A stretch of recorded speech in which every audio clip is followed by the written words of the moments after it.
RSS உடைய தலைவர் மோகன் பகவத் அவர் சொன்ன ஸ்டேட்மெண்ட்டை இன்னும் கிளியராக சொல்லணும்னா, அவர் என்ன சொல்கிறாருன்னா, நம்ம பாபர் மசூதியோடு இந்த பிரச்சனையை முடிச்சுக்கலாம். அதாவது பாபர் மசூதி இடிக்கப்பட்டது, அங்கே ராமர் கோயில் கட்டப்பட்டது, அது பெரிய பிரச்சனை, தீர்ப்பு வந்தது, பாபர் மசூதி இருந்த இடத்துல வந்து கோயிலும் கட்டிட்டாங்க. இந்த தீர்ப்பை வந்து சொல்லப்போனால் விரும்பியோ விரும்பாமலோ எல்லா மக்களும் ஏற்றுக்கொண்டு விட்டார்கள். இஸ்லாமிய மக்களும் அதுக்கப்புறம் அமைதியாக தான் இருக்காங்க.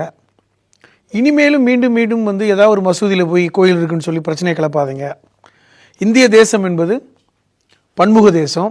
அவர் சொன்ன ஸ்டேட்மெண்ட்டு பன்முக தேசம்.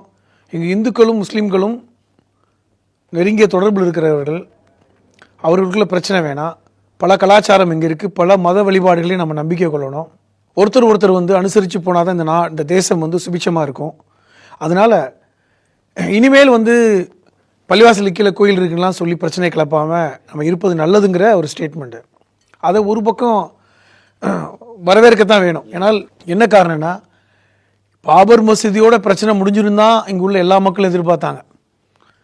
அது ஒரு பெரிய ஒரு துரதிர்ஷ்டமான ஒரு செயல்.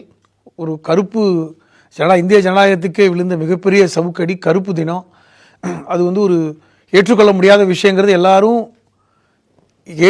அதை நினைத்து சகித்து கொண்டு தான் இன்றைக்கி வாழக்கூடிய, அதாவது இது இஸ்லாமியர்கள் மட்டுமல்ல, ஜனநாயகத்தை விரும்புகிறவர்கள், இந்த தேசம் வந்து அமைதியாக இருக்குன்னு நினைக்கிறவங்க, அனைத்து மதம் சார்ந்த நண்பர்களுமே சரி இதோடவாது பிரச்சனை முடியட்டும் அப்படின்னு தான் அதை சகித்து கொண்டு அந்த தீர்ப்பை ஏற்றுக்கிட்டாங்க.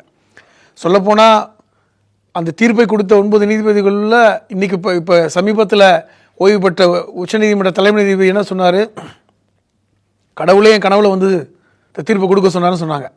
அதையும் ஏற்றுக்கிட்டோம். ஸோ இப்படி நம்பிக்கையின் அடிப்படையில் கொடுக்கப்பட்ட தீர்ப்பு தான் அது.